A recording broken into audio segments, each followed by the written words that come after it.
study of the Constitution and civic responsibility, an ongoing inquiry into America's political origins and evolving institutions. Here with us now is the Executive Director and your host, Dr. Bill O'Brien. We're going to go now. Okay. This is Bill O'Brien with this latest edition of the Virtual Center for the Study of the Constitution and Civic Responsibility on what has turned out to be a beautiful Wednesday afternoon in late May. It is the 28th of May. In this area, we've been told that we were going to get some rain. I think we'll probably get it tomorrow, but as it turns out, this afternoon is beautiful, quite warm, a little bit humid, but a beautiful day. And again, I think nobody would deny that for the last week we've just had ideal weather. Of course, if you talk to folks in this area, they'll basically say, we sure paid our dues for it and we deserve every hour of sunshine and warmth that we get. And I kind of agree with them. It is a pleasure to be with you today here at the Virtual Center on this, our second program of the week. I am again very, very excited to be back live and to be presenting these programs as well. There's quite a bit going on. I don't have a whole lot to report at this point, but I'm hoping that in the near future we will have additional news to report. We're going to be working on the idea of making this interactive video as well as audio. And we're in the process of securing some additional equipment, which I think is going to minimize the technical difficulties we've had in recent weeks in terms of microphones and delivery clarity and all the rest of it. I don't think we can do that much about the weather, and about if we could control climate change, boy, would I do it. But I don't think we're going to be able to do that. For a while, at least, we will not have phones available. So the only way that you can contact me at this point will be through email, and I'll be glad to respond to any email that you send me. My email address is waobrien906@gmail.com. That's waobrien906@gmail.com. That's all one word. We will be instituting a chat line in the near future. At this point, I'm a chat room, but I'm a little bit reluctant to use it for reasons which I don't mind admitting, because I've had a whole life to get used to it. I don't see that well, and at this point, I'm far enough away from the screen that I couldn't see the comments that you were making to me anyway, and the possibility of leaning around the microphone and squinting at the screen in order to figure out what you're saying, and then using my two-finger approach to typing to respond to you would be a little bit difficult while we're on the air. So what I'm doing is trying to acquire a little bit more equipment, which will allow me to get a larger screen, which is closer to me, with a wireless keyboard, which will give me the opportunity to respond to you with comments as you make them via the chat line. So we're going to improve this. I think at the beginning we were just concerned about the technical difficulties of getting the program on a regular basis, and to be honest with you, whether in fact there was enough content available to make a regular program worthwhile. And I think we've kind of crossed that line and pretty well put that concern to bed, so to speak. On the 11th of June, we will be completing our 15th month of programs here at the Virtual Center. And if you look on the whiterosesociety.org website, you will see what I think is a very, very substantial list of programs. And as I mentioned yesterday, what I'm trying to do is provide a synopsis of each of these programs, and so that when we do develop our website, we will have a synopsis. So not only will you have a list of dates, program dates, but you'll also have beside those dates a paragraph or two explaining what the particular content of that particular program was about. So therefore you can return to specific programs that you want to make reference to revisit or whatever. I think for people looking at the website for the first time, it's also going to give them an opportunity to, and I hate to use this term because I've used it in such negative ways before, but they'll be able to cherry pick the list of programs and they'll go directly to the programs that most interest them. And as we prepare for the beginning of the high school students class in the fall, one of the things I do hope to do is attract a number of high school students to the virtual center on a regular basis. And I don't necessarily want to require it, because if I build in too many requirements, I'm afraid we'll lose students. But what I want to do is be able to attract students to the virtual center and to some of the discussions, and actually encourage them to call and participate and engage in some of these issues that they personally have been involved in through work that they've done and analyses that they've done of primary sources and various things. So I'm hoping that by engaging them more actively in the virtual center, and hopefully in interactive conversation with other listeners, with our participants from around the country and around the world, I'm really thinking that the ultimate product here is going to be the recognition by these high school students of just how important this whole initiative is to the nation and to citizenship, and to an understanding and appreciation of the work and the vision of the founders. Which is really what this is all about. So again, I'm very, very excited about some of the things that will be coming, and I think I maybe just lost audio contact, but I'm going to ask if that indeed is true. Suddenly the sound disappeared here, and okay, still fine. It sounded like we had a major change here, and I was afraid that we were off the air, so I apologize. I mentioned yesterday, and I do want to devote the bulk of our program today to the new book by Justice John Paul Stevens on 6 amendments that he proposes to the Constitution of the United States. It's a new book that's out, that's getting a lot of attention. I'll be very honest with you, the initial attention that the book received was overwhelmingly negative. And what I mean is, most of those who reacted to Justice Stevens's book initially were conservative supporters of Mark Levin's Liberty Amendments approach. And so they talked about how light and how lacking in substance Justice Stevens's recommendations for amending the Constitution were. And so the initial reaction to Justice Stevens's book was, well, here's an effort by a man who's in his 90s and has devoted 35 years to service on the Supreme Court, and now he's basically offering his observations after having left the court as to what would improve the system from his point of view. It's probably not very substantive, but on the other hand, the man has given service to his country for 35 years on the Supreme Court, and the fact that he's 94 years old means he deserves some civility and some respect. I'm basically trying to give the benefit of the doubt to the critics here, so you'll have to kind of go along with me a little bit. But anyway, so my initial reaction was, when I read a few of these accounts of the book by some conservative pundits, George Will and others, my initial reaction is, well, chances are this particular book is probably not going to be as worthy of attention as was Mark Levin's book. The threat is not going to be as real. The substance is not going to be as great.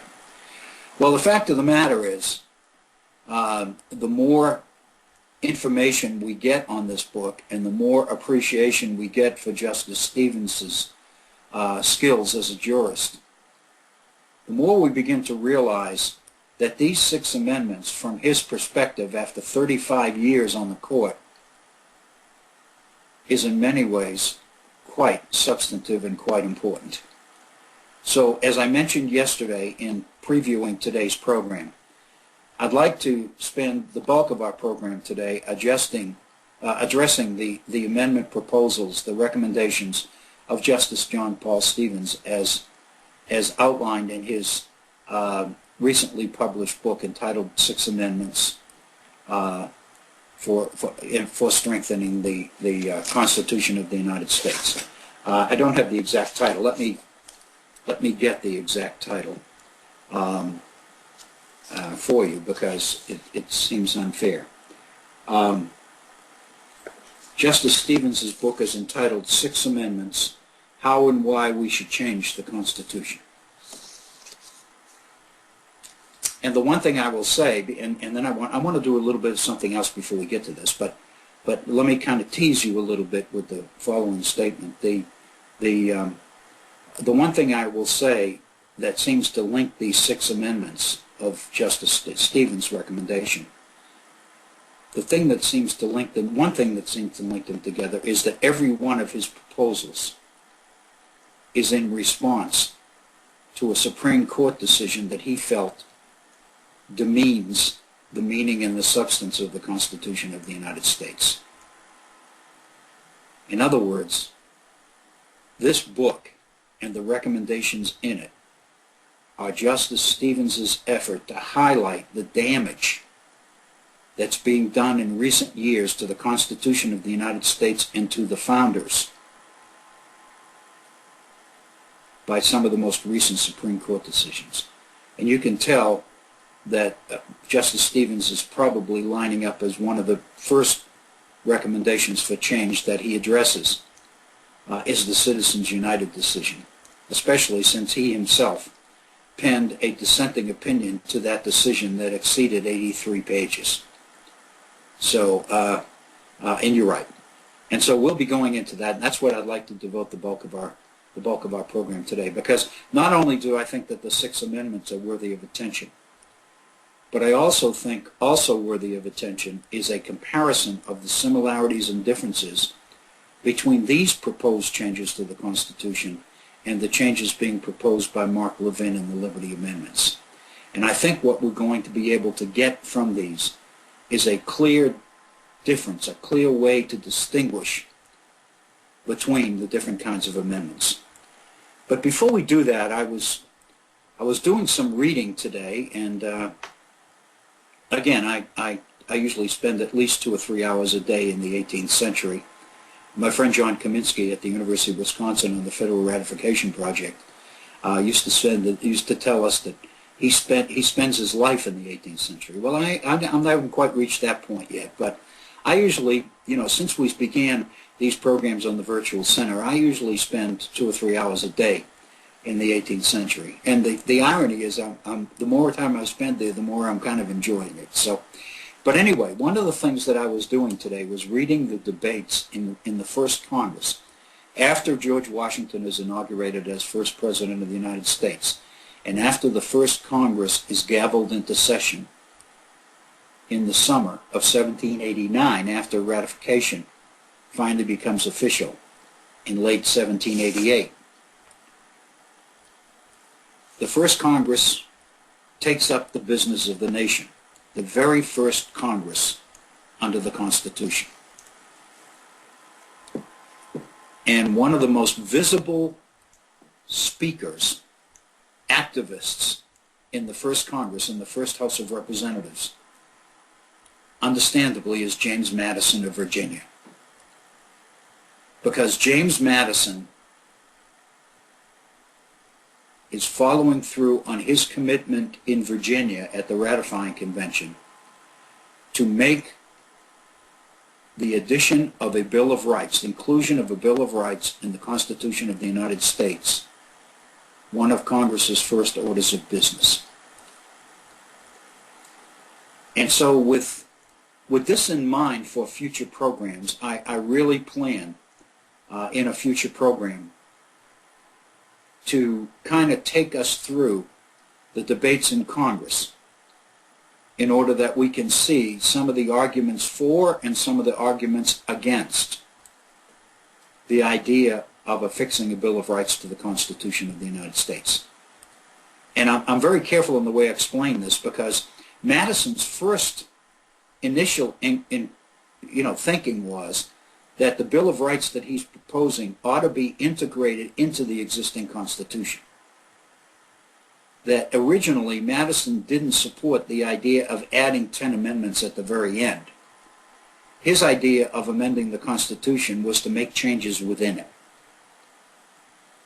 And it's not until the House and the Senate of the United States begin to debate the issue that the decision is made that these additions will be added on rather than integrated into the Constitution of the United States.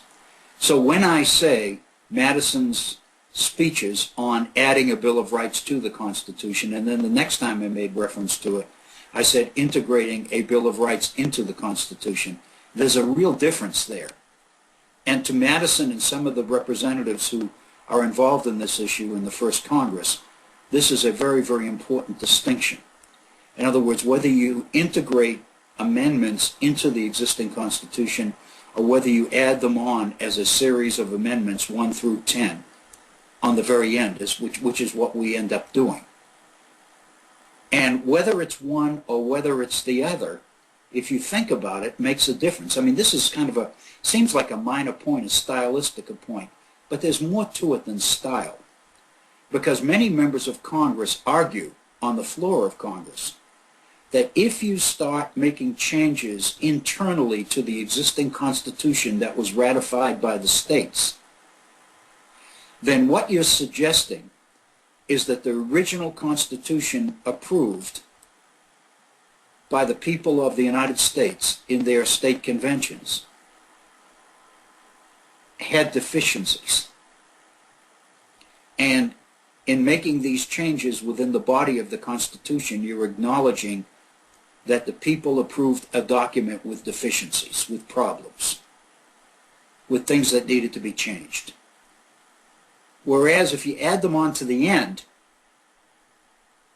then when one looks at the situation, one can say the Constitution as it was originally put together was solid.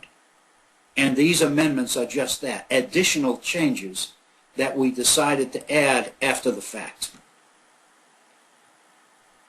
And so there's much more than style associated with this. There's real substance. But what I wanted to do was read to you just one, and again, when we get into this in a future program, we'll do it in much more depth. But in beginning to prepare this, and I hope you'll understand that in preparing these programs, I'm working days and days ahead. I'm taking on a number of things that I can't just take them on the minute I pick them up. I have to basically do some work and put them into a form which makes them worthy of your time. And so I've got to be sure that I've got something substantive to say before I take up your time and the time here on the Hit On Radio Network with a program or with an issue that doesn't really say anything. So, for example, on the debate in the first Congress over the approval of the Bill of Rights, I'm anticipating that program probably a week or even maybe 2 weeks down the road. But I'm beginning to put together my material for it now. And I emailed, yesterday we spent some time on an email from Scott in Sweden. And one of the things I mentioned to Scott, and I mentioned on the air yesterday, was, but I don't remember if I mentioned it on the air, but I mentioned it to Scott in the email, that one of the things I'm about to take on is this new book on capitalism that's getting all the attention of the book by the French economist Piketty. It's getting absolutely unbelievable reviews, both positive and negative. And what I mean by positive and negative is not what we usually think by positive and negative. The positives are exactly that. That people who really think that Piketty has come up with some evidence about capitalism and the operation of capitalism and the impact that it has on American inequality, that is really worthy of attention. The negatives to Piketty's argument are screaming diatribes against it, which ironically don't deny or refute the quality of Piketty's book. On the contrary, they enhance it. Because what Piketty is saying is so important that those people that don't like what he's saying feel the need to scream loudly against it. So the irony is that both the positives and the negatives about Piketty's book speak to the importance of the book. But the fact of the matter is it's economics, and it's more than 600 pages long. And so I'm kind of working on myself psychologically to take this one on, but I'm going to do it. But it's not going to be for a couple of weeks because I'm going to order the book, and then I'm going to have to get into it. I've got a number of reviews of it, those who like it and those who don't, and I could concentrate on those, but I'm not going to. I want to get into the book myself. And Scott pointed out to me from Sweden that he's also just about to get into the Piketty book as well.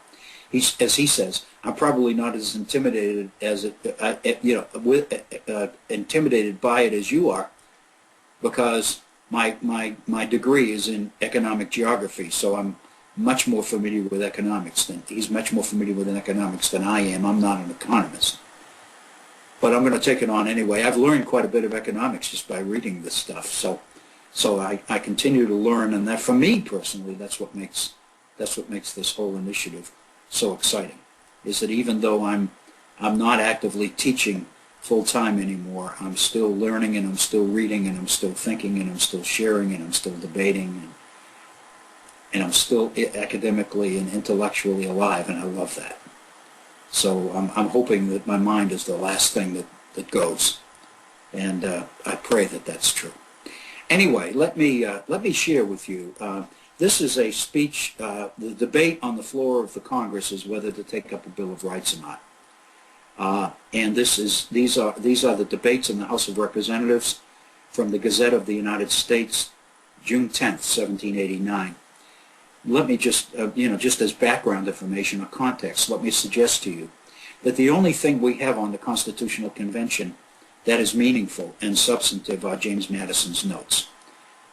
4 or 5 people who were in attendance there took notes, but none of them took the copious notes that Madison did. Some of the people that took notes were only there for a part of the time, so they only took notes on what happened while they were there. Others there only took notes on certain issues because that's really all they cared about. Madison was the only one that was there from the very beginning to the very end. And he took notes on everything, what everybody said. Now that doesn't mean he's objective. He's far from objective. This is his baby. I mean, the Constitution of the United States, based on the Virginia Plan, is his creation. He was instrumental in getting the convention together in the first place. So he's not neutral. He's not objective. He has a clear agenda. So consequently, he pays much more attention to certain issues and certain perspectives than he does on others. He tends to downplay or to minimize the significance of things he doesn't agree with, and it tends to expand on those things that he does agree with. So you have to kind of realize that in order to deal with Madison's notes. But the fact of the matter is, we don't have an official record of the convention. The only thing we have that is meaningful are Madison's notes. But once the Constitution is ratified and the new federal government goes into action and begins operations, at this point then we have official notes being taken of all the debates. So beginning with the first Congress, we have an official record of who says what and how they vote and everything else. So once the first Congress begins, these congressmen begin to speak to the public record. They're speaking to the people. They're playing to the crowd because they know that everything they say and everything they do is going to be recorded. And like anybody else, they have egos. They're vain. They want to make sure that they get their name in print frequently. So many of them are playing to the crowd. Many of them are saying things that they may not feel that strongly about, but they want to get in print. They want to get in the congressional record. So the point is, we have the Gazette of the United States, and we have, in other words, we have official debates of the House of Representatives. So this is quite a bit different than what we had at the Constitutional Convention of 1787. But the point is, if you read the official records, and I have a book on the creation of the Bill of Rights here, the documentary record from the first Federal Congress, that was put together by one of the co-editors is a good friend of mine, Ken Bowling. It has 3 authors. It was edited by Helen Veit, Ken Bowling, and Charlene Bickford, all of them at George Washington University. And Ken Bowling was in Madison with me when I was in graduate school. And he's a retired research historian on the 18th century and on the founding. And he's one of the best. And this particular publication is as close as you can come to the official record of the writing and the putting together of the Bill of Rights. All the primary documents, all the speeches, all the letters, everything is here. Needless to say, Ken Bowling was in the same group, the same projects, originally begun by Merrill Jensen at the University of Wisconsin, that now, for the last 35 years, has entertained John Kaminsky. I was a graduate student there. Ken Bowling was an advanced graduate student already there when I got there. So, you know, I really believe that this group of people has probably done more to institutionalize the founding for the citizens of the United States than any other group located anywhere else in the country. And I'm very, very proud of their efforts. But anyway, the debates open on the recommendation about putting together a Bill of Rights. And Jackson of Georgia speaks to the group on the 10th of June and says, "I am opposed, sir, to taking up the subject of amendments to the Constitution until we've had some experience of its good or bad qualities. In other words, let's give it some time in order to see where the strengths are and where the weaknesses are, and then we can make the changes." And that becomes the focus at the very beginning of the debate. And Representative Goodhue gets up and speaks. Thomas Burke of North Carolina speaks. James Madison speaks. And James Madison says on the 10th of June, "The subject has been proposed from time to time, that the members might have opportunity more fully to make up their judgments about it. A fortnight has elapsed since the first assigned period, and if the motion for a further distant period should be adopted, it would be construed as a design to take no serious notice of the business. The proposition for amendments to the Constitution came from various quarters, and those among the most respectable, and therefore to give some degree of satisfaction, it seems necessary that Congress should, as soon as possible, attend to the wishes of their constituents." In other words, Madison is saying, we're making a mistake here by continually postponing discussion on a Bill of Rights. We promised the people we would do it, and we've got to deliver, is what Madison is saying. And then later in that day, he's answered by Roger Sherman of Connecticut, by Representative Smith of South Carolina, and by several others. And then Madison gets back on his feet on June 10th, and he delivers the following speech. And excuse the phone in the background, I apologize for that. And Madison said, and this is exactly what the congressional record reports from Madison's speech. "Mr. Madison conceded to the motion for choosing a select committee to consider amendments.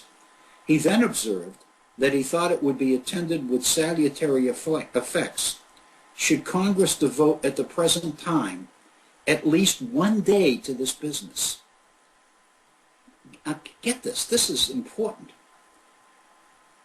Madison is saying, let's agree to devote just one day to discussing amendments. We don't have to approve them now. That's not the point. But we've got to follow through on our promise to consider them. So let's agree to give one lousy day He doesn't say that. I'm saying that. To this subject. At least one day, he says, to this business, to convince the world that the friends of the Constitution were as firm friends to liberty as those who had opposed it. In other words, those who oppose the Constitution are arguing that the lack of a Bill of Rights raises questions about the new government's commitment to the freedom, to the liberty of the people. By devoting a day of debate to this, we can show the people that we also are as committed to their liberties as the opponents are. And that's Madison's point. He says, the advocates for amendments are numerous and respectable. Some alteration of the Constitution lays with great weight upon their minds. They merit consideration. He urged the expediency of the measure from the situation of Rhode Island and North Carolina. Rhode Island and North Carolina, if you remember, had not yet ratified the Constitution. He had no doubt that it would conciliate them towards the Union and induce them to unite and again become branches of the great American family. He was, he observed, in favor of sundry alterations or amendments to the Constitution. He supposed that they could be made without injury to the system. He did not wish a reconsideration of the whole Constitution, but supposed that alterations might be made without affecting the essential principles of the Constitution, which would meet with universal approbation. These, he would propose, should be incorporated in the body of the Constitution. He then mentioned the several objections which had been made by several of the states and by the people at large. And then he goes into some of the major concerns about the lack of a Bill of Rights. What I wanted to call your attention here is notice that Madison is willing to go along with just one day of debate because his purpose is not to get the final product done so much as it is to reassure citizens that their promises at ratification were not empty promises. We promised you a Bill of Rights and darn it, we'll deliver. The other thing he mentions is that if we do this, we're going to encourage Rhode Island and North Carolina to join the Union. If we continue to postpone this, they're going to stay out. So by showing the opponents of the Constitution that we have as much interest in the freedoms and liberties of the people as opponents of the Constitution do, that's probably going to give supporters of the Constitution in Rhode Island and Connecticut all the leverage they need to get ratification through in those states.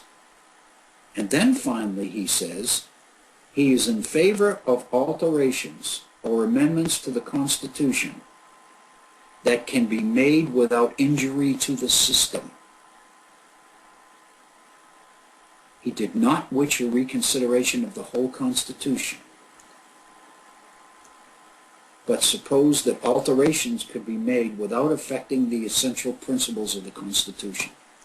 In other words, Madison is saying the same thing that Alexander Hamilton said in Federalist 85. There are two kinds of amendments. One deals with the organization and the structure of the system. The other kind of amendments deal with the issues of power between the states and the federal government. We're willing to entertain amendments in the first situation. We will not entertain amendments in the second. Madison is saying the same thing by saying we can consider alterations in the Constitution which don't affect the system itself. In other words, they are salutary. They are safe. They will satisfy the demand for amendments, but they will not satisfy the demand of those who would amend the Constitution into oblivion.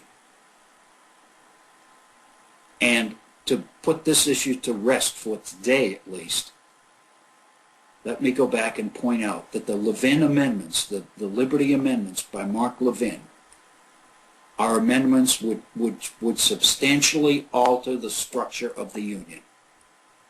They would return power to the states and weaken power of the central government. They would weaken the Supreme Court. They would weaken the United States Senate.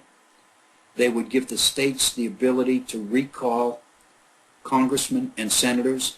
They would give the states the ability to overturn laws passed by Congress. They would give the states the opportunity to overturn decisions of the Supreme Court. The Levin amendments would substantively change the Constitution. Not only was Madison opposed to those, but what he's telling us in these debates is his recommendations for a Bill of Rights constituted his way of derailing those substantive kinds of amendments that he was afraid of. The last thing that Madison and other supporters of the Constitution wanted was a second convention. Because once you get a second convention gavelled into existence, the entire Constitution's on the table. And once you do that, the wingnuts come out of the woodwork, so to speak. And Madison believed in 1788 and 1789, we can't risk that. We'll lose everything if we ever get a second convention. So for Madison, the Bill of Rights is not necessarily needed as part of the Constitution, but politically, it's the only strategy that will effectively prevent a second convention. So again, I think this issue is incredibly important because we now are on the cusp, on the edge of a second convention. And those who are pushing hardest for it, and I refer to George Will's articles in the Washington Post early in April, I believe on the 11th of April and again on the 16th of April. He wrote on this subject twice in the month of April. And in both of those, he's trying to reassure those who are concerned about the dangers of a runaway convention that we can go in there with a compact, with an agreement by the states ahead of time that will only stick to the one issue of the balanced budget amendment. And the fact of the matter is there's no real way to do that. But I think that's an effort to relieve the fears and the concerns of those people who worry about the dangers of the second convention. He's basically saying to us, don't worry about it, it'll be all right. You know, we're not going to let the real extremists take control of the second convention. We'll have the rules laid out, and we'll operate according to Hoyle, and there'll be no problem. But the fact of the matter is, we know from the convention that was held in Philadelphia in 1787 that once you get the convention convened, and once you get the doors closed, then you lose control. Edmund Randolph, governor of Virginia, stood up and said to open the convention, we're here to revise the articles, but let's face it, the articles are so weak and have so many problems that they are beyond the ability to revise. So let's scrap them and let's start all over again. Hence, a runaway convention which produced the Constitution of the United States and shelved the Articles of Confederation. And we know from the Levin amendments and the support that he's getting for them that those people who would substantively alter the Constitution of the United States have adopted a strategy of moving toward a second convention to do just that. We have got to derail it. We can't prevent Congress. Congress must call it. That's clear in these debates as well. Madison says very clearly, Congress does not have the option of refusing a request to call a second convention if the request comes in from 2/3 of the states. But what Madison is proposing is a delay. And what he proposes to the first Congress is, we're getting state calls for a second convention. I recommend let's put them on the table. Let's not respond to them until we see how many we get. In other words, let's not respond to them until we absolutely have to, says James Madison, the father of the Constitution of the United States. He's telling us what we need to hear about the Second Convention. We've got to get this word out. We've got to let people know. We've got to make people appreciate how very, very serious this is. And again, I'm struck by the fact that after Madison sits down on the 10th of June, Representative Jackson stands up and said that the Bill of Rights is what he called an ignis fatuus, amusing by appearances and leading often to dangerous conclusions.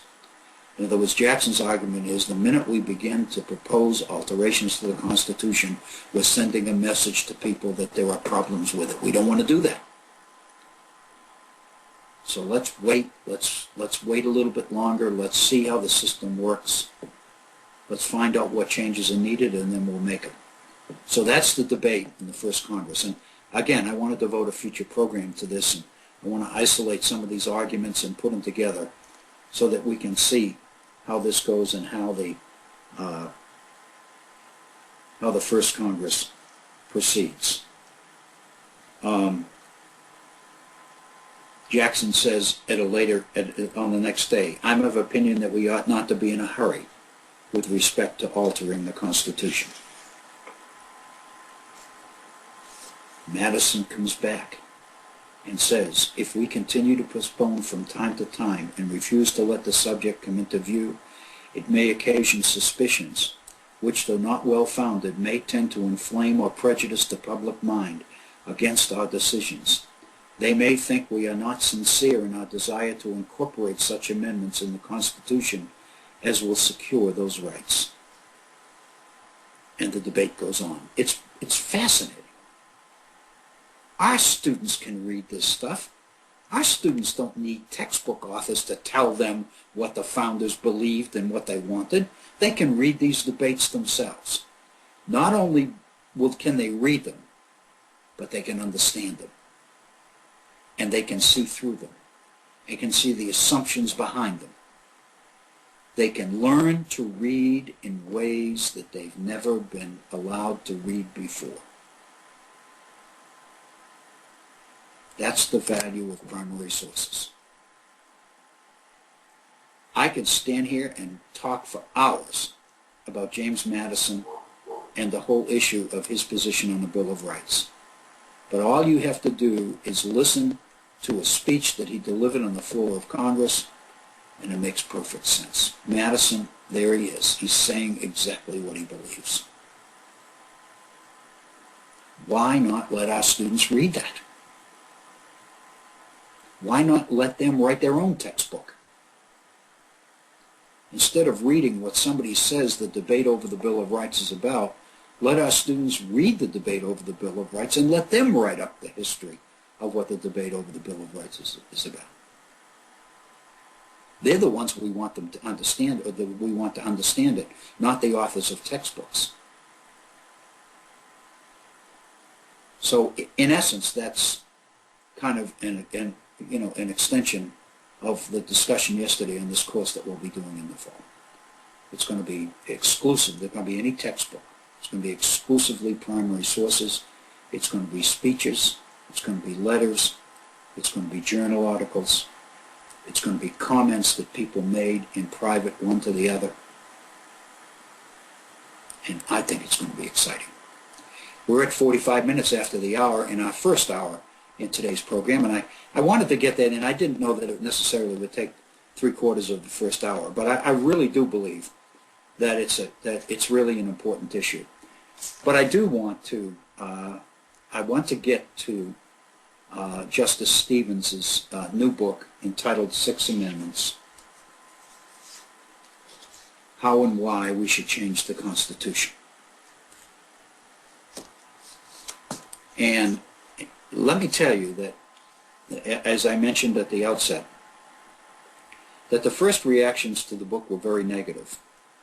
But they were also coming from those people that are ardent supporters of Mark Levin's Liberty Amendments.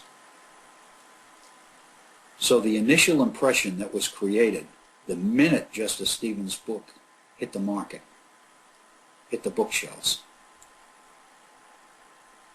was that Mark Levin's approach to amending the Constitution is substantive, whereas Justice Stevens really amounts to the opinions of a 94-year-old man. I don't know how else to say it. They were, and I read probably 7 or 8 within the first week that Justice Stevens' book was out. I must have read 7 or 8 reviews, many of them by conservatives, most of them by conservatives. And the one thing I was struck with was how condescending they were. They were civil. Nobody's going to take on a 94-year-old man who has retired from the Supreme Court. There's nothing to be gained politically by that. But the way you deal with it is by being, there's no better word than condescending.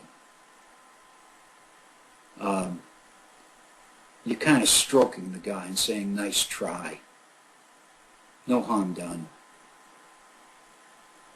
It's cute.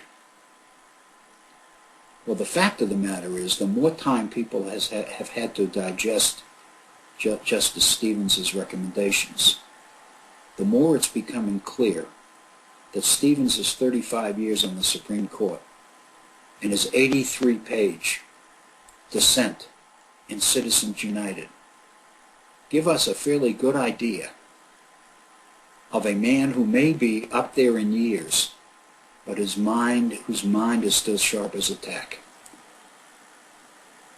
What we have here is an absolutely unbeatable combination: a sharp mind and an incredible amount of experience on the court.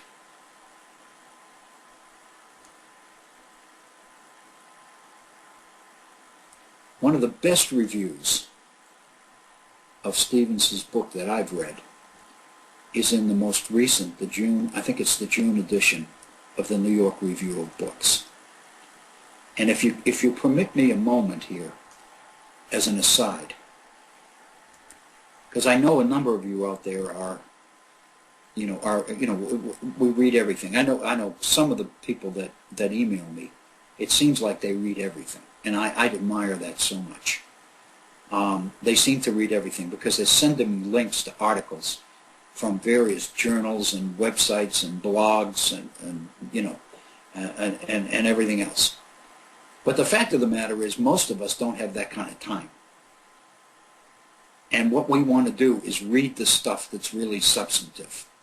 We want to kind of use the time that we've got to read and reflect and think upon some of these issues.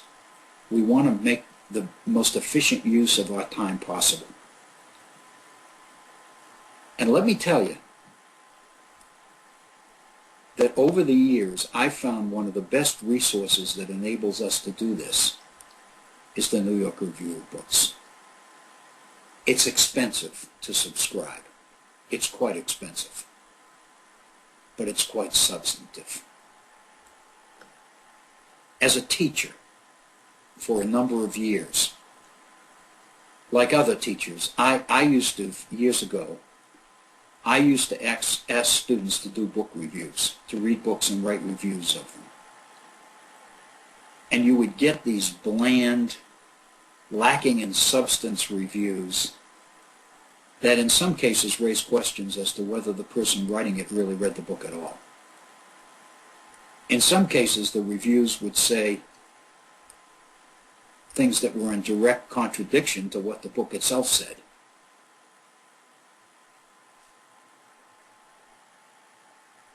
But you'd get these bland statements on some of these reviews like, I liked the book because it was very readable. That's a favorite student expression. I found the book very readable. And usually, it took years for me to conclude this, but usually what that means is it's written on a level which doesn't say a whole lot because even I can understand it.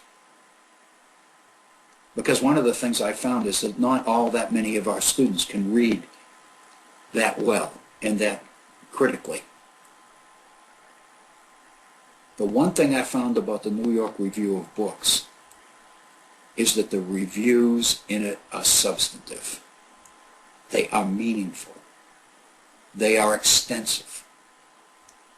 They say something.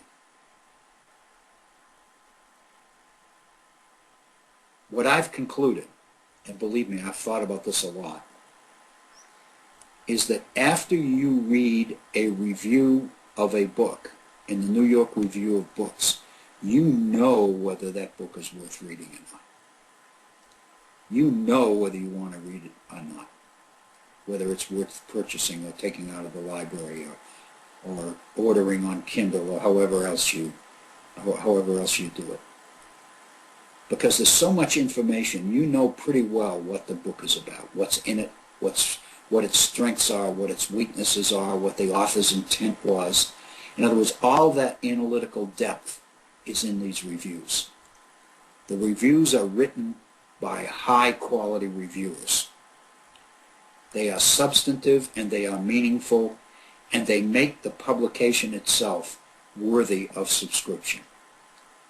You can gain access to it online at nybookrareview.com.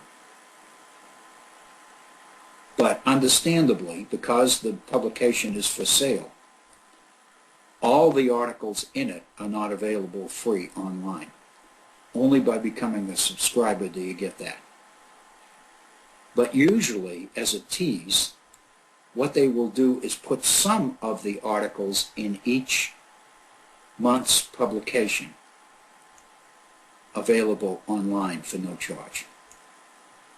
And sometimes it just happens that the ones you're most interested in are the ones that they make available free. I found that to be true sometimes, but not all the time.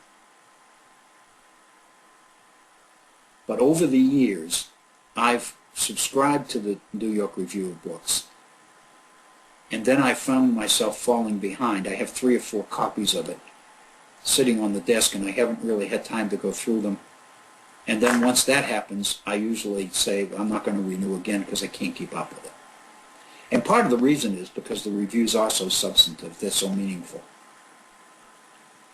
And then I'll put them down, and I won't renew my subscription, and maybe that'll go for a couple of years. And then something will prompt me to go back to the New York Review of Books, and I'll read a review, and I'll say, why did I ever let my subscription expire? And then I'll resurrect my renewal. And of course, like any other publication, once you let a renewal expire, they usually offer you some sort of a deal to get you back. And so some people live on the deals. They just let their subscriptions expire, so in order to get a deal to get back on. And they just do that regularly. I don't know, you do what you have to do, you know. I mean, that's kind of the way I function. But the point I'm trying to make is the New York Review is quite substantive and quite meaningful and quite good. Now, I'll be very honest with you, a lot of people, especially right-wingers, don't like it because the perspectives tend to lean a little bit left of center. They're not radical. But, you know, you see a lot of reviews in there by Paul Krugman, by Tom Friedman, you know, some really reputable people. But I would say, and I don't want to push this too far because it's a separate topic in and of itself. But I've concluded at this later stage in my life that one of the reasons that the most substantive things tend to lean left is because the most substantive people think that way. And the fact of the matter is, it's the thinking right-winger is rare. The believing right-winger is pretty common. But the thinking one is not that common. It seems like those who can think and analyze critically and who can see context and who can see the forest for the trees and all the other expressions we use tend to lean that way. And what I've concluded is that maybe that's why conservatives are so concerned that liberals tend to dominate our campuses. Maybe that's because liberals are the brightest people. That's a little bit self-serving, but be that as it may, I like to think that anyway. Anyway, let me tell you that Cass Sunstein has written a review of John Paul Stevens' book, Six Amendments, which is, as most of the reviews in the New York Review of Books are, substantive and really meaningful. And I encourage you to look at it. And I have. And I just want to, I wanted to make that statement. I'm not promoting the New York Review of Books. I'm not on retainer. I don't get any money for it. I'm just trying to say, you know, if you're going to read, if you got time for one publication, that's the one. Because that's the way to build a library that's meaningful. Because when you read a review in the New York Review of Books, the same thing is true with the London Review of Books. I mean, the reviews are astounding, but the people who write them are really knowledgeable scholars. They know not only what that book says, but they know what all the other books on the same subject say. So they include information on all of them, and what you get is something you can really wrap your arms around an issue. You really learn by reading these reviews. Anyway, the point of the story here is that what I thought I would do, and we're moving towards the top of our first hour, it's 56 minutes after the hour. So we'll save most of the substance for our second hour. But let me basically point out the amendments themselves. There are 6.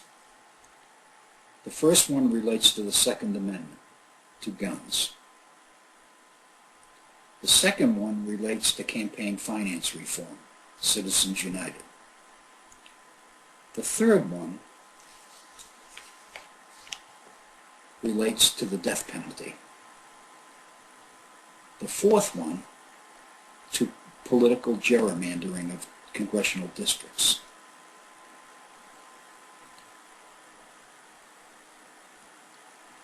And I didn't complete my list, so let me, because I made notes here.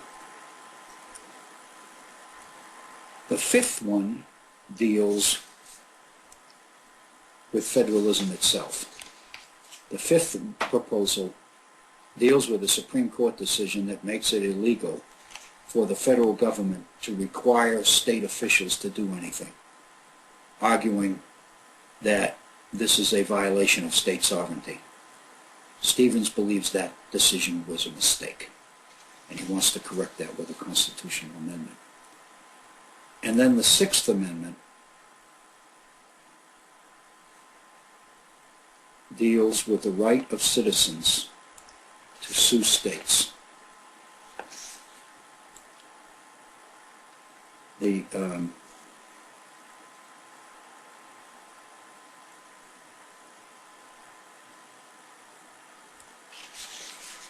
constitutional immunity that the courts have given state governments to be sued by their own citizens. Stevens believes that that's a mistake. But again, the link in all of these is that every one of the amendments is a response to an important Supreme Court decision that Stevens believes the court was wrong in rendering. And with only one exception, Stevens dissented to every one of these decisions that he's making reference to. The only one he went along was with the death penalty. He originally supported the court's upholding of the constitutionality of the death penalty, providing that there were procedures put in place to protect the potential innocence of those accused of committing murder. As long as protections were there to make sure that you didn't have an innocent person, you weren't putting innocent people in the death chamber, Stevens was a supporter of the death penalty. But it wasn't too many years after he bought into that he turned into a dissenter because he became convinced that there was so much evidence surfacing, especially with the use of DNA, that many of the people on death row were there incorrectly, that had been incorrectly accused and identified and charged and convicted. That Justice Stevens finally came around to the idea that there really is no way to impose the death penalty without violating the constitutional provision of cruel and unusual punishment. And so in his later years, Justice Stevens became an opponent of the death penalty. Welcome to our second hour at the Virtual Center. This is Bill O'Brien, and you are tuned into the Virtual Center for the Study of the Constitution and Civic Responsibility. It is the second hour in our program for May 28th. It is a Wednesday. It is a beautiful Wednesday here in Appalachia, and we are so glad that you could join us. If you are just joining us, welcome. If you've been with us through our first hour, then we thank you so much for being with us. For those who just joined us, let me just say very quickly that we spent the bulk of our first hour talking about James Madison's role in the first Congress in promoting the consideration of the Bill of Rights. And I had mentioned that I just wanted to share one particular part of one speech that Madison delivered to the first Congress in order to illustrate Madison's belief that while the Bill of Rights was really unnecessary to the smooth and effective operation of the Constitution of the United States, it was necessary for political reasons because so many people were skeptical of the Constitution because they didn't have a Bill of Rights. And I wanted to make that point, and this particular speech that we looked at in our first hour did just that. And I pointed out that in a week or two we're going to be looking much more carefully at the arguments pro and con. And we're going to basically walk the Bill of Rights through the first Congress of the United States until it's sent out to the states for ratification and becomes our Bill of Rights. Again, let me inform you that our phones temporarily are down, but my email address is still active, and if you are interested in making comment about the issues we're dealing with or other issues as well, I would love to hear from you, and I will make every effort to respond in kind. My email address is waobrien906@gmail.com. That's waobrien906@gmail.com. We had begun at the end of our first hour to look at the Six Amendments, the new book by Justice John Paul Stevens, who at the age of 94 years retired in 2010 from the Supreme Court of the United States after 35 years of service. Justice Stevens was one of the more visible and reputable members of the Supreme Court, as many of you know, and I think the wisdom that he was able to acquire over that 35-year period is reflected in the amendments. And one of the things that I did just prior to the top of the hour was just by topic list the 6 amendments that Stevens proposes. Again, the first one is on guns. The second one is on campaign spending limits. The third one is on the death penalty. The fourth one is on political gerrymandering. The fifth one is on the nature of the relationships between the federal government and the states. And it would give the federal government the right to organize national actions by requiring the state levels to buy into certain congressional decisions. And the example that Justice Stevens gives would be a national disaster.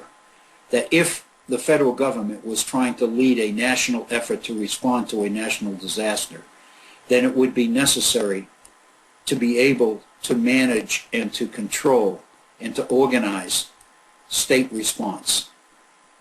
And the Supreme Court decision, which in the interests of state sovereignty makes that impossible, Stevens argues was a mistake.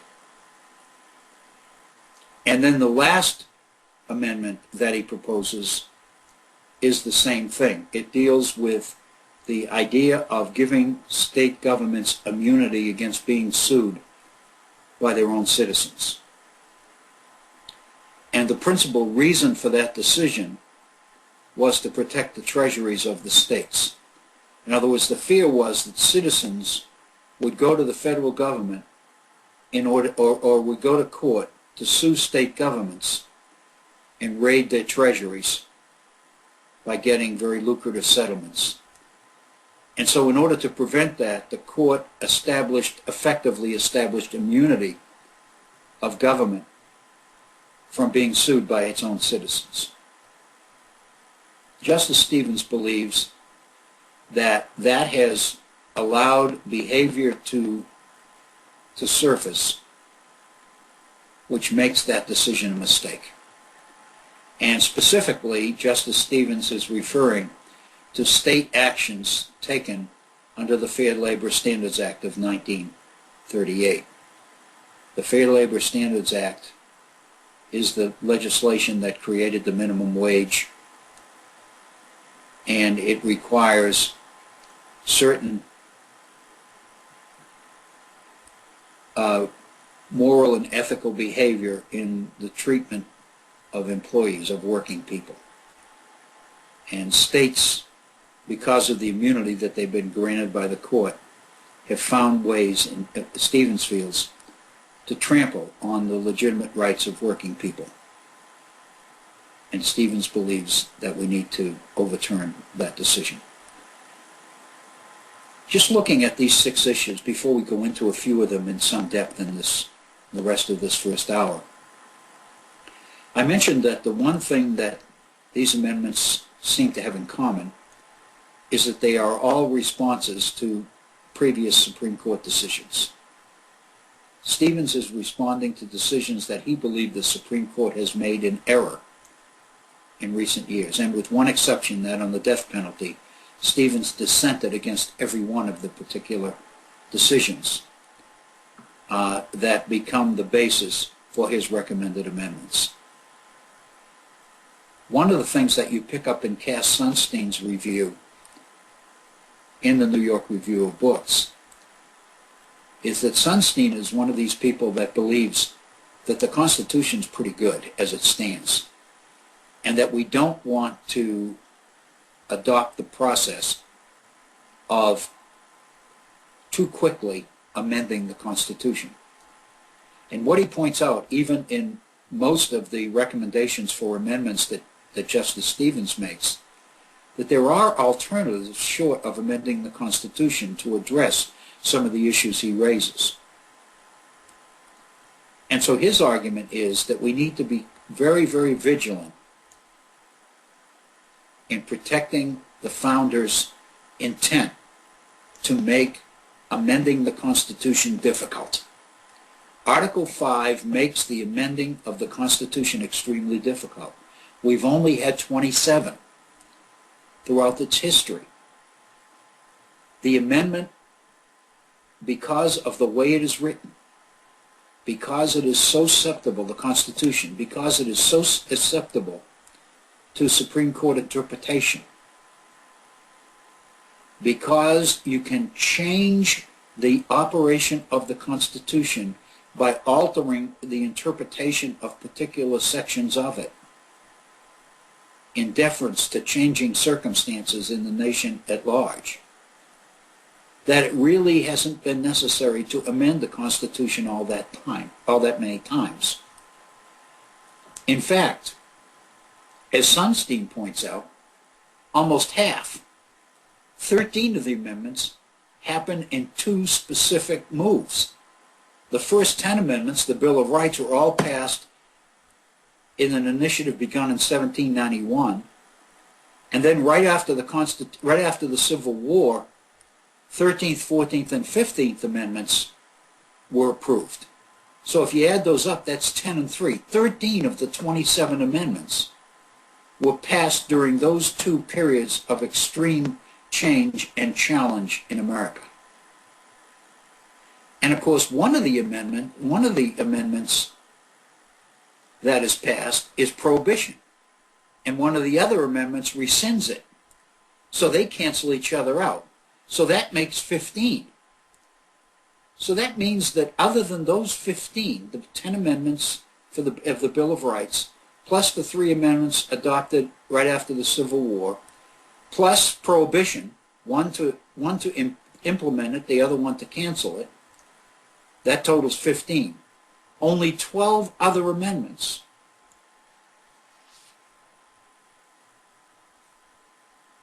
have been made to the Constitution.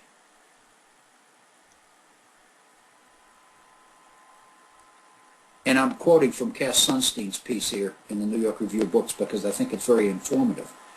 Besides the Bill of Rights and the Civil War amendments, which account for almost half the total, other amendments allow Congress to collect income taxes, call for the direct election of United States senators, forbid the denial of vote to women, impose a 2-term limit on presidents, prohibit poll taxes, and allow all citizens who are 18 years or older to vote. Every one of those amendments, then, increases or enhances what we call, figuratively, American democracy. In other words, they have all been designed to enhance and increase participation in our political process. And I would suggest to you that that's another feature that seems to link the amendments that Justice Stevens proposes, that all of them are in line with increasing or enhancing America's commitment to self-government, to popular participation in government. So every one of the amendments passed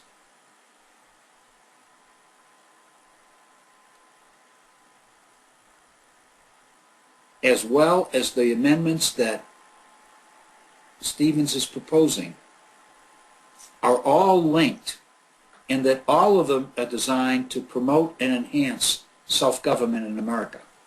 I think that's very significant. There's something else to recognize about these amendments.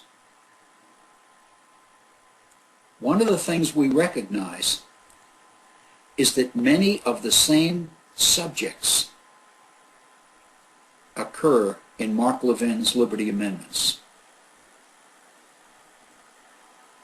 The direct election of United States senators by the people. Levin would change that. Lifetime appointments for members of the Supreme Court. Levin would change that.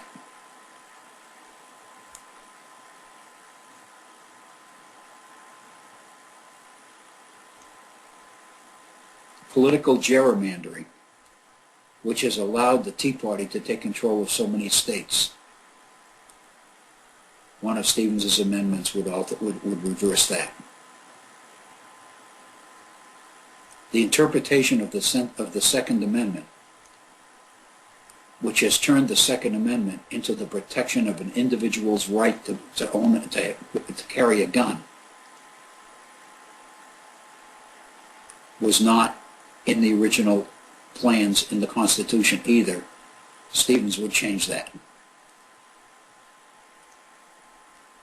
So what I'm suggesting is that I am beginning to see more and more reason why supporters of the Levin amendments jump so quickly on Stevens's recommendations for these 6 amendments.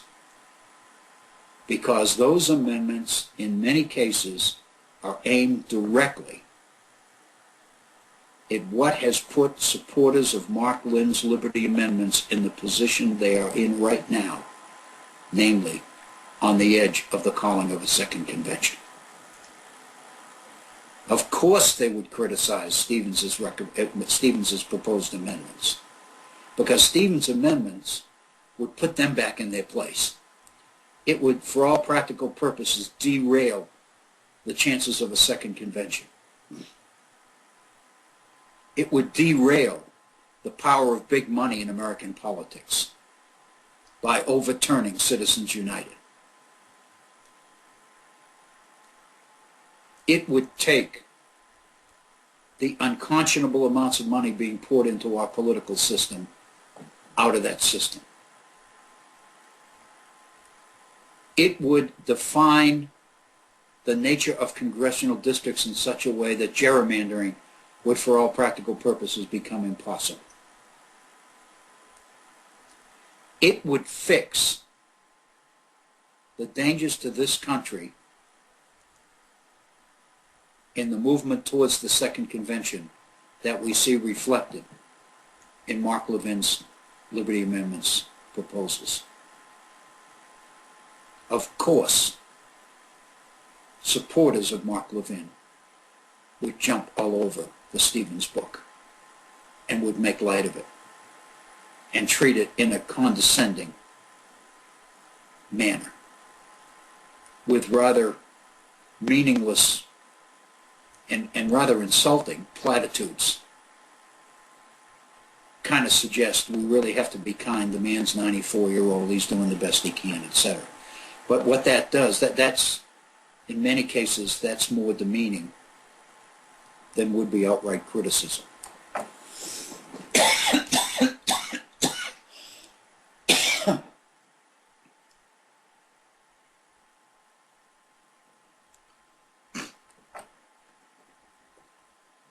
Brief break there to engage in coughing. Anyway, let's look at a couple of these amendments. There's absolutely no question that the first one is on guns, the Second Amendment. And I think there's been all sorts of discussion about the Second Amendment and about the Heller Amendment, which really gave rise to the NRA's effort to essentially turn the Second Amendment into protection for the rights of individual citizens to bear arms. And progressive liberal opponents of this interpretation of the NRA and of this interpretation of the Second Amendment have been alleging since its inception that this is a perversion of the Constitution of the United States, it's the perversion of the Second Amendment, that the founders never intended this interpretation to be true. Let me share with you, and this is in Stevens's consideration of this particular amendment, which would change the Second Amendment of the Constitution by adding 5 words to it.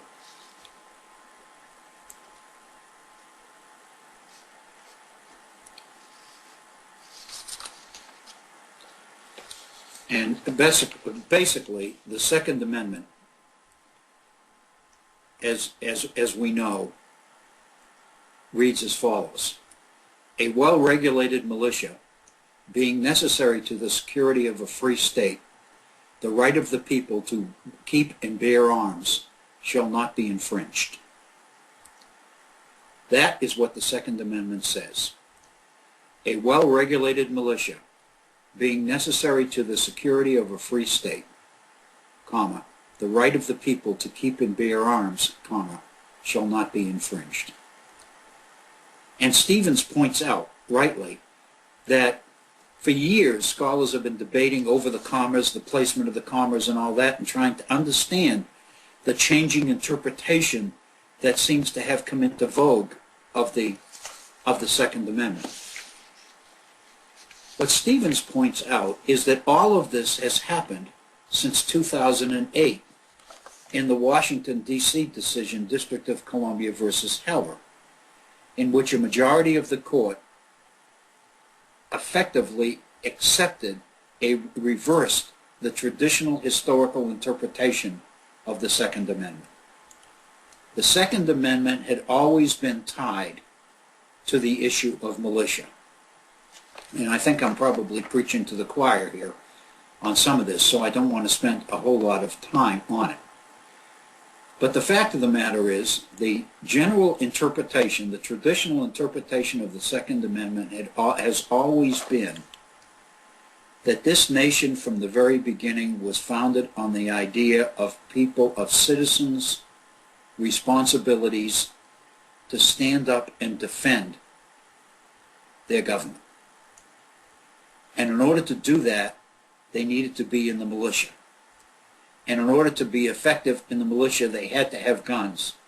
So consequently, many states required citizens to own muskets.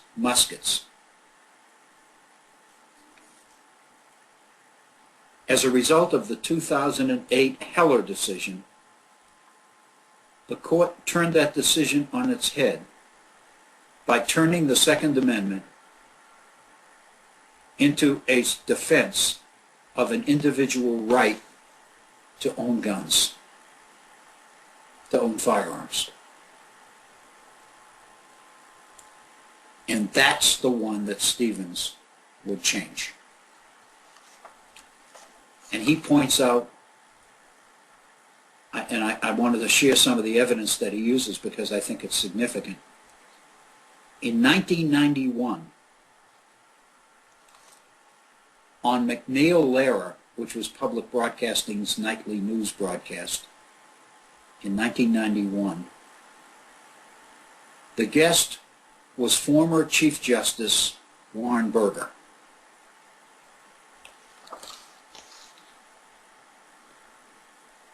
And in 1991, Warren Burger, who was a conservative Chief Justice appointed by President Nixon, made reference to the Second Amendment and to the changes that were happening in interpreting the Second Amendment and said, quote, "The Second Amendment has been the subject of one of the greatest pieces of fraud. I repeat the word fraud on the American public by special interest groups that I have ever seen in my lifetime," unquote. Again, conservative retired Chief Justice Warren Burger, appointed by Richard Nixon, on McNeil-Lehrer, on Public Broadcasting, made the statement in 1991 that the Second Amendment has been the subject of one of the greatest pieces of fraud, I repeat the word fraud, on the American public by special interest groups that I have ever seen in my lifetime. And then Stevens points out that the Heller decision makes that the official interpretation of the Second Amendment adopted by the court in 2008. In other words, 17 years after Burger called this whole effort to turn the Second Amendment around fraudulent, the majority of the Supreme Court, in a 5-4 decision in Heller, adopts the very fraudulent interpretation that Burger had warned the nation about 17 years earlier.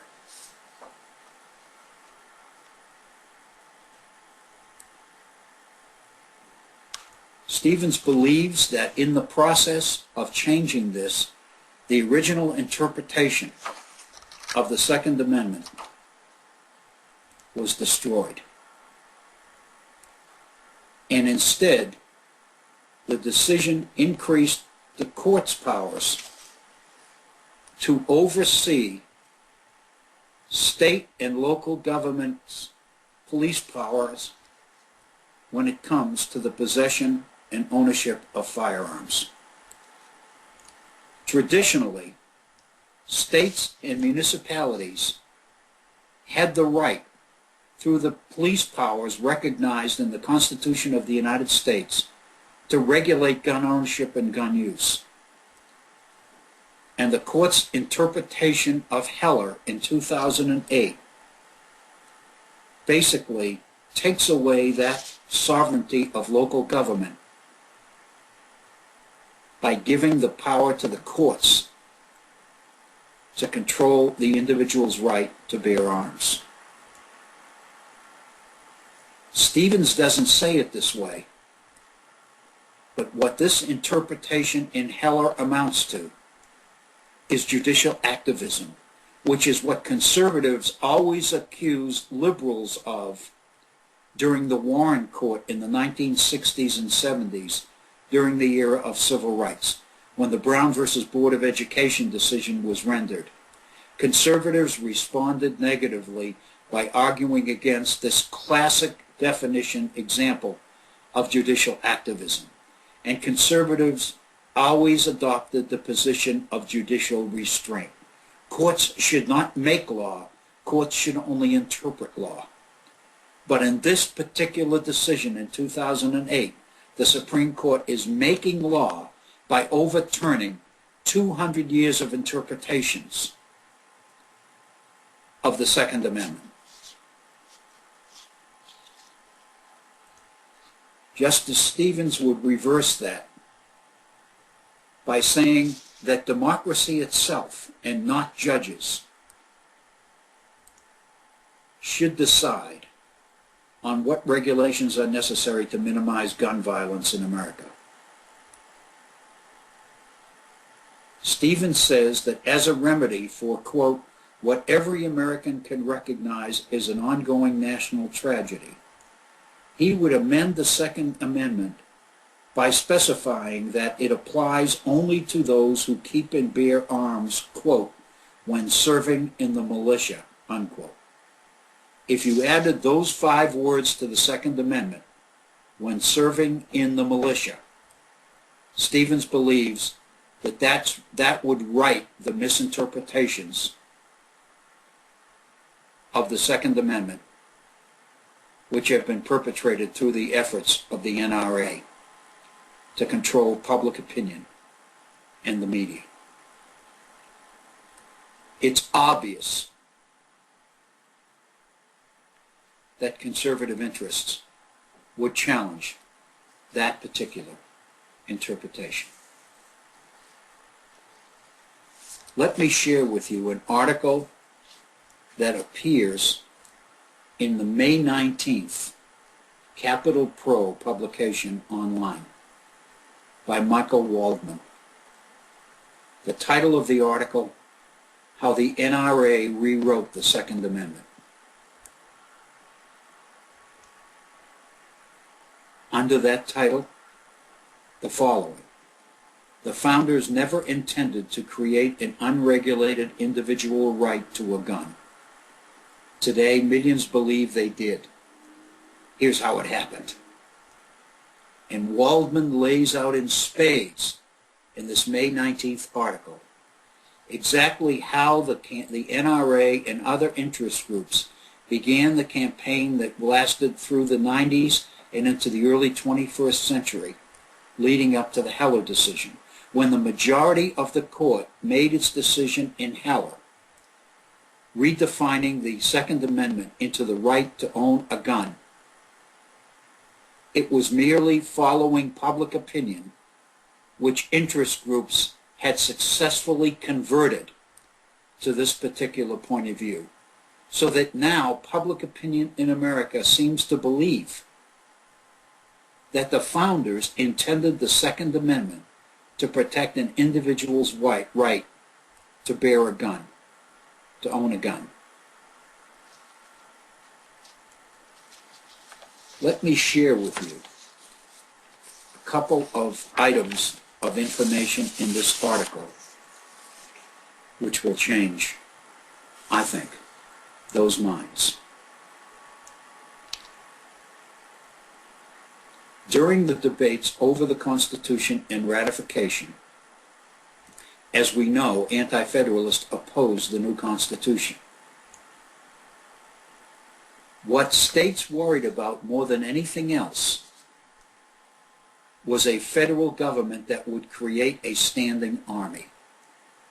Going back to the occupation of Boston in the early 1770s, the use of British troops, and indeed Hessian troops, by the British government to subjugate the colonies, had forever poisoned American citizens against the idea of a standing army. A major fear of the Constitution was that this new government, because of the power it would have, would operate or rule contrary to public opinion, and to impose a standing army of professional soldiers, which would effectively disarm the 13 state militias and the tradition of part-time citizen soldiers that local militias were about.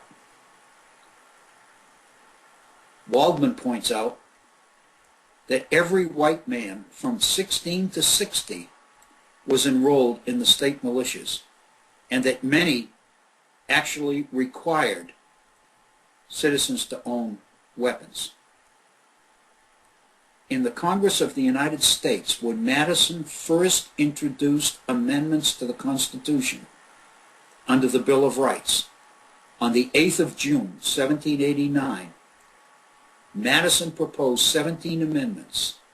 One of them dealt with the issue of the well-regulated militia and the right to keep and bear arms. There's not a single word about the individual's right to a gun for self-defense or for recreation in Madison's notes on the Constitutional Convention. It was never mentioned. It was never mentioned in the ratification debates in the states. The House of Representatives never mentioned the issue of the right to own a gun when it debated and began to implement what becomes the Bill of Rights. The original version passed by the House of Representatives of the Second Amendment included a provision for conscientious objectives. Here is the Second Amendment as it was originally drafted. A well-regulated militia composed of the body of the people, being the best security of a free state. The right of the people to keep and bear arms shall not be infringed, but no one religiously scrupulous of bearing arms shall be compelled to render military service in person, unquote. This is taken directly from the debates of the House of Representatives of the United States. It was one of the original amendments proposed by James Madison to the House of Representatives before we finally agreed to the 10 amendments. There's nothing in these debates about the individual's right to own a gun. There's nothing in these debates in the Constitutional Convention or in ratification about the individual's right to own a gun in order to protect themselves as individuals against government. However, the states maintained their right to maintain a state-armed militia in order to protect itself against the fear of a federal standing army, yes. So the issue of the right to bear arms was as a member of the militia. And the proof of that is that the original amendment included a provision to protect conscientious objectives who had religious concerns about bearing arms. But no one religiously scrupulous of bearing arms shall be compelled to render military service in person. That whole original amendment, including the conscientious objective provision, makes it very clear that Congress's focus was on service in the militia, not on the individual's right to bear arms.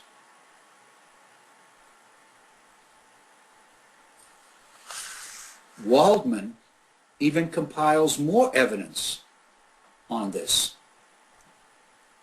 Even though state militias effectively disappeared after the Constitution was ratified and the new government went into effect, Waldman points out that for 2 centuries we had guns in America, and we had gun laws in the states and in towns and cities governing everything from where gunpowder could be stored to who could carry a weapon. and the courts overwhelmingly upheld these restrictions.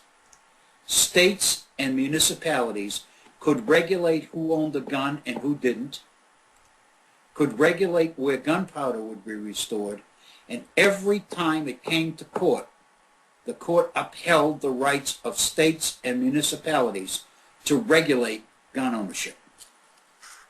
Nothing about the individual's right under the Constitution or under the Declaration of Independence to bear arms. Waldman points out 4 times between 1876 and 1939, 4 times, the United States Supreme Court declined to rule that the Second Amendment protected individual gun ownership outside the context of a militia. 4 times the issue of the independent right to bear arms of individuals, exclusive of militia service, came up. And every single time the Supreme Court struck it down. And finally, in 1840, in the state of Tennessee, the Tennessee Supreme Court made the following ruling, and this is a quote: "A man in the pursuit of deer, elk, and buffaloes might carry his rifle every day for 40 years, and yet it would never be said of him that he had borne arms. Much less could it be said that a private citizen bears arms because he has a dirk or a pistol concealed under his clothes, or a spear in a cane." In other words, the Tennessee Supreme Court made it very clear that the right of a citizen to own a weapon did not include the right of the citizen to have a natural right to be armed. Even if the guy carried his gun every day for 40 years, that would not mean that he had borne arms. So the fact of the matter is, the current interpretation of the Second Amendment is a product of the political and marketing capabilities of the NRA and related interest groups. The Second Amendment has been turned upside down, and that process has been ratified by the conservative majority on the Supreme Court in the 2008 Heller decision. Justice Stevens wants to add these 5 words by putting militia service back into the Second Amendment. It is no wonder that conservative supporters of a second convention in today's world would oppose Stevens and oppose his book and do everything they could to demean the credibility of his argument. I would suggest to you that here, right here, on the internet, at the Virtual Center for the Study of the Constitution and Civic Responsibility, on this Wednesday in May, the 28th day of May in the year 2014, we have accumulated enough evidence to put to rest once and for all the Supreme Court's current interpretation of the Second Amendment and the associated demeaning of the intent of the founders to do that. We have got to make it clear that these guys are manipulating the founders. They are manipulating the Constitution of the United States to serve their own particular political and economic agenda. And they have successfully been able to get a majority on the Supreme Court that is willing to go along with their interpretation.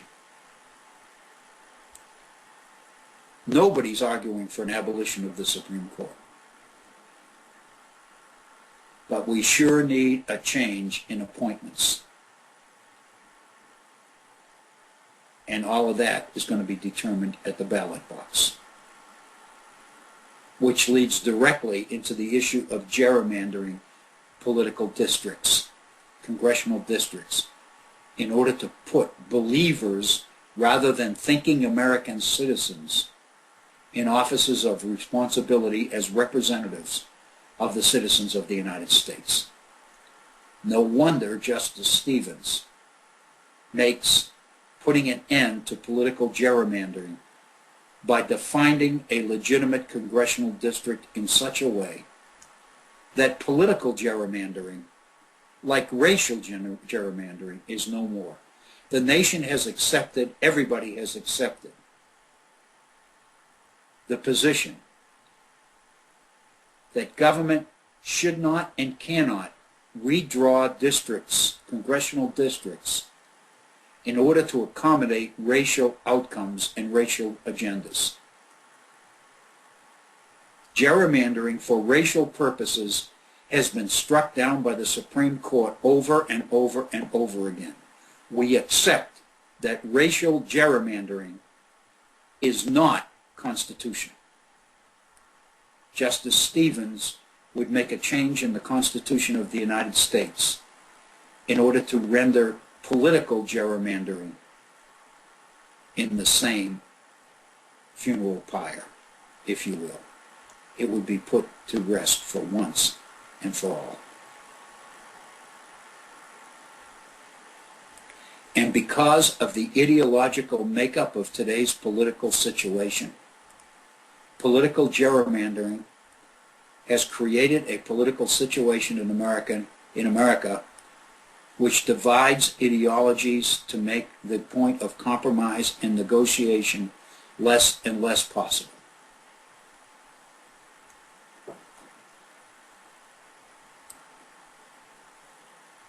So what that means is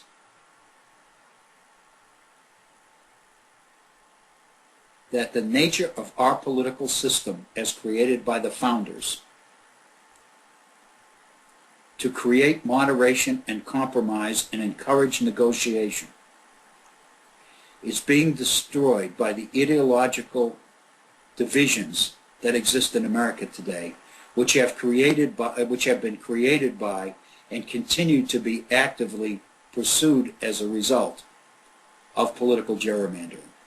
Justice Stevens would end that practice once and for all by so defining a congressional district that gerrymandering would be effectively controlled. For the same reasons politically that have made it acceptable to do so for racial reasons. It stands to reason that those who are promoting a second convention would oppose the very mechanism of gerrymandering which put them into the position of securing, at least theoretically securing, the 34 states necessary to call a second convention. In other words, why would those who are benefiting from what they've been able to reap support an amendment which would make unconstitutional their continued right to sow, to plant? So consequently, political gerrymandering has allowed the right to get where it is. It's obvious that they are not going to support an end to political gerrymandering.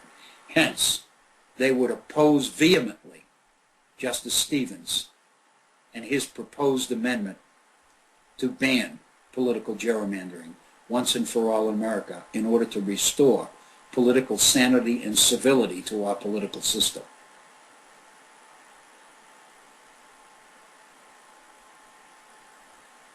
A third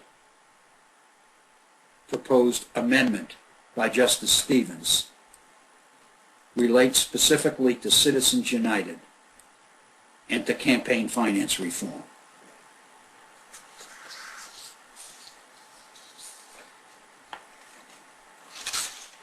It stands to reason that along with political gerrymandering, the unlimited pouring of money unconscionable amounts of money into our political system, buying the loyalty of elected representatives, and gerrymandering the districts within which they are elected in order to make it impossible to unseat these people once they're in office. People who have been chosen to fill that role, not because of experience, not because of their political wisdom, not because of the political record they have accumulated, but principally and solely because of what they believe ideologically. They don't have track records. They don't have political experience. They don't have political records on which to run. The only thing they've got is unlimited amounts of money in order to plaster their opponents and secure majority votes in their districts. And through gerrymandering, once in power, you can't get rid of them. It is what has created red states. It is what has created the movement of states toward a second convention. It is the basis of the second convention's strategy for adopting, potentially, Mark Levin's Liberty Amendments. It is all part of the same package. It is clear that Justice Stevens's recommended amendments would unravel this strategy. So on interpretation of the Second Amendment, on political gerrymandering, and on being able to use unlimited amounts of money to control the political process in America, Justice Stevens has spoken in 3 of these 6 areas.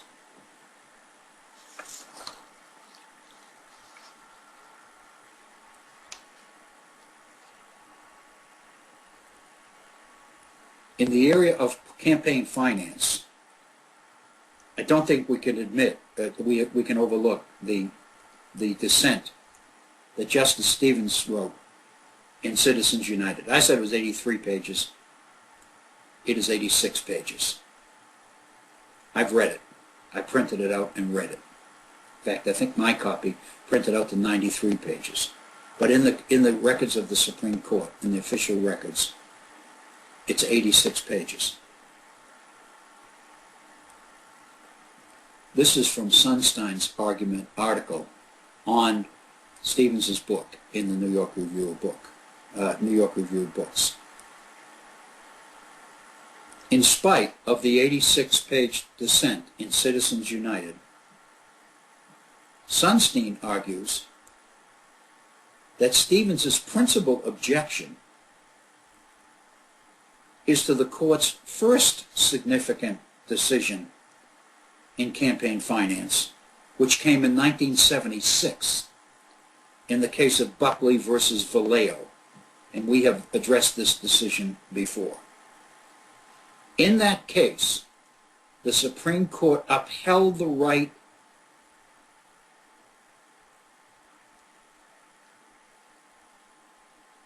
to establish campaign restrictions on campaign contributions. In other words, in 1976, the Supreme Court did not strike down the constitutionality of campaign finance laws. It upheld them, revealing or arguing, the court argued in 1976 that campaign finance laws provide a legitimate protection against political corruption in our political process. It is important, Sunstein makes this point, and I want to make it as well. It's important to recognize that Citizens United did not overturn Vallejo. It did not overturn this decision, which rendered campaign finance laws legal and constitutional and legitimate. But what Vallejo, Buckley versus Vallejo, did do in 1976 was strike down restrictions on campaign contributions that wealthy candidates could make in their own campaigns.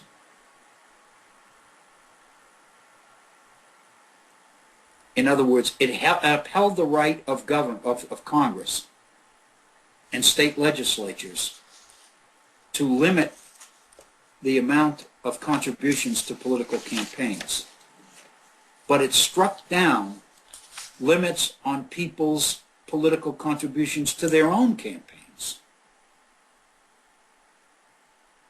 In other words, what Buckley versus Vallejo did in 1976 was open the door for the very wealthy to use their unlimited resources to get themselves elected. They couldn't contribute their money to other people's campaigns, but they could put it into their own. And the reason the Supreme Court did that in 1976 was because the court believed the following. This is a quote from the Buckley versus Vallejo decision. The Supreme Court believed that the idea, the concept, that government may restrict the speech of some elements of our society in order to enhance the relative voice of others is wholly foreign to the First Amendment. In other words, in Buckley, the court is arguing that we have to allow people who have their own money to put into their own campaigns should be free to do that without any kind of government limitation. And it argues against the idea that in order to stop the wealthy from taking control of our political process, government has the right to limit the amount of money in their campaigns in order to increase the voices of people with less money. The Supreme Court is arguing that's not legitimate. What the Supreme Court has done in 1976 in Buckley versus Vallejo is to lay the groundwork for Citizens United. And it suggests to me that the John Roberts Court is an incrementalist court, which means that it includes portions of decisions which it can later go back to and use as precedents for the next step in a planned process of decision-making and reinterpretation of the Constitution. And this is the reason that Stevens dissents against Citizens United. We are at 58 minutes after the hour. We're going to have to bring today's program to an end because I know Bob Kincaid is ready to fire up. He's in Washington again this evening, and he'll be broadcasting from there. I want to thank you so very, very much for being with us today here at the Virtual Center. I hope you have a wonderful evening and a wonderful week. And Lord willing, we'll be back together again next Monday afternoon here at the Virtual Center.